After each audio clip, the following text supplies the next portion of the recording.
they're coming from. Some of the people that show up at these town hall meetings are no doubt, well-meaning. They're just confused and deluded and all. But the people who are inspiring them are terrified. They are terrified that the rest of America is going to wake up and know what you know about, let's say, health care. That we really ought to have a universal single-payer system in this country, for instance. We're not going to get it. We're not going to get it right away, but at least if we had a viable public option, that would be a good thing, and it could lead down the line to universal single-payer. Well, they don't want you to know that that sort of thing could work. Right. And they're horrified that you're going to get wind of the fact that it might, that the rest of the world is actually onto something with government-run health care. And so they send these people to shout folks down. And these poor folks, I don't know if you saw a clip from the one in Texas the other day, where they do their usual thing and they start taking over the meeting, and one guy gets all on his high horse and he's talking about, everybody raise your hand if you don't want the government taking over your health care. And all the hands go up, no! And the poor congressman said, can I see a show of hands of everybody who's taking Medicare right now? And the same hands go up. What aren't these people getting there? So expose them, reveal them for what they are, and point your finger not so much at the poor schmoes who are showing up and pounding on doors and stuff, but the people who are pointing them in that direction. And paying the freight. Congress, people who are paying their friend, the Robert Scotts of the world who had to pay a $1.7 billion fine because he was ripping off Medicare, and now he's talking about health care reform? He's the voice of conservative health care reform? I mean, please. Well, we'll leave it there. We have a lot of questions about health care reform, and we'll get to it because I think it gets to a lot of interesting divisions among the crowd itself, perhaps. But let's try to measure Democrats' success in Washington, D.C. and see if your old dreams are coming true. The questions, I gotta say, go all the way from the one that I want to get to right now, which is Americans in general need to grow up and understand things take time, to others who think Obama's not doing enough soon enough. So we know this out there all the way. But this one is from Mandy in Seattle. I don't know if she's here. If you are, you can yell, but no, I guess not. She basically Mandy, she came and she gave without taking, and now she's not here. That's right. She says, Americans need to develop a sense of patience and realize that good policies take time. We shouldn't panic at the first indication of trouble. And she says the media should help educate us about that. What about that? I mean, are Democrats themselves being too impatient? Mike, let's start with you. I think the problem with a lot of Democrats is that, and I put myself in this group, we had a blank canvas in Obama's nomination, and we wrote on that canvas anything we wanted to write, which is a big mistake. Barack Obama is not a liberal. He may be a progressive in certain areas, but he's not liberal. So, yeah, I think a lot of Democrats are disappointed in what we anticipated or expected. You know, one of my favorite words is anticipointment, and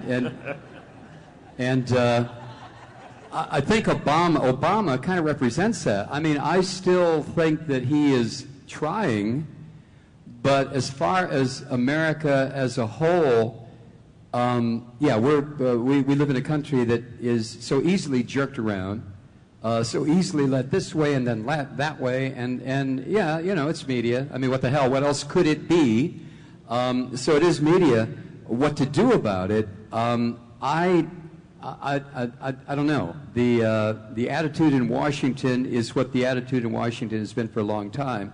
They take care of themselves, and I include a lot of Democrats in this, and they are not responding to the American people. So, you know, I advocate a complete sit-down strike, use the French model. Everybody just stay out of work. I realize nobody feels they can do that anymore. I can't because I'm self-employed, but a lot of people cannot do that. But to just bring the whole goddamn thing to a stop for just maybe 12 hours and say, now, do we have your attention?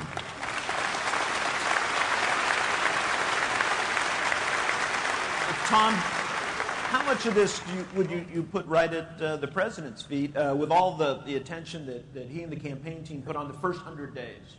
It was going to be historic. It was going to be FDR.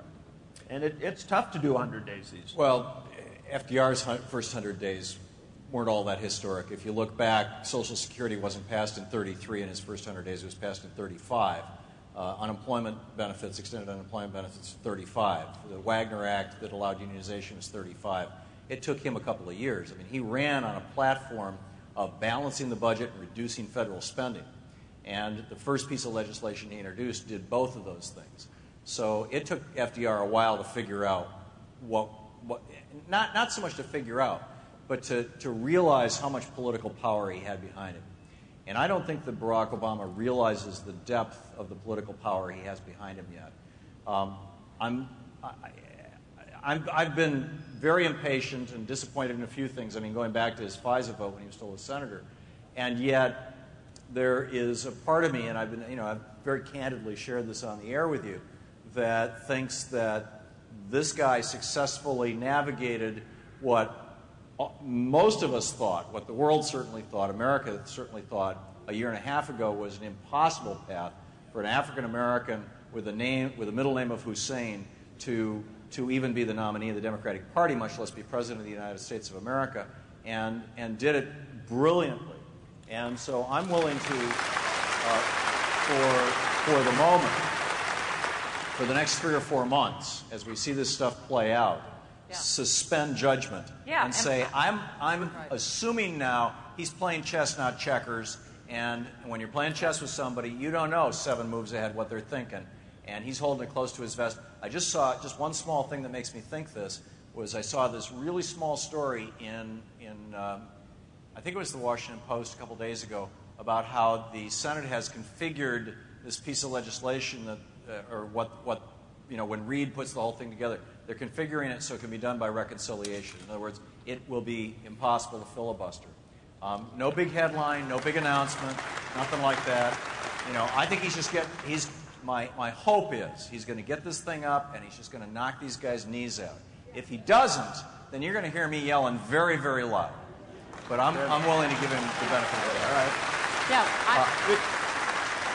David, I you feel guys like are being too polite and I raising feel your like hand. So I feel like am I the only one that still believes that thing online during the campaign, that the Obama thing where he says, "Everyone, chill the fuck out. I got this." I'm with you, Tom. I feel like I don't know if you guys are reading the headlines today in the New York Times or elsewhere. I mean, the unemployment rate is down. Things are turning around. The recession looks like it's ending. It looks like the stimulus is working. Cash for clunkers is working, and we've still only spent, this much of the stimulus? This is how it was designed to work, was over 2 years. And these are the stories that are starting to come out is, this is the problem when you're Rush Limbaugh and you're rooting for America to fail. If you're rooting for Obama to fail, you're rooting for all of us to fail. And so, I agree with Tom that, I'm like, I don't know. Things look to me like we're starting to turn the corner here, and this is less than 6 months in. So my point is, chill the fuck out. That's why, should we? If I can just say that's why I really like Stephanie and Tom, because I have my head about 8 inches up my ass, and these guys always pull it right out. They really do. Thank you. Bill, well, at the risk of being the skunk in the lawn party, I'm impatient and I make no apology for it. I think the problem is that Barack Obama has to get some backbone and use the power that he's got. And let me give you one specific example. Don't ask, don't tell. You don't need a damn act of Congress to get rid of don't ask, don't tell. I'm sorry. And I brought this up at a White House press briefing, and I asked Robert Gibbs, why don't you do something? I said, he is the commander-in-chief, He just fired the top general in Iraq, and then Gibbs says they need an act of Congress before they get rid of don't ask, don't tell. They do not. He can call up Robert Gates and say we're no longer going to enforce this policy. The Defense of Marriage Act, he could do it by executive order. Get rid of it. It's wrong. He says it's wrong. Get rid of it. So, and I must say, I think the same thing with health care. They spent too goddamn much time trying to get votes from Republicans on health care. Republicans are never going to vote for health care. Never. So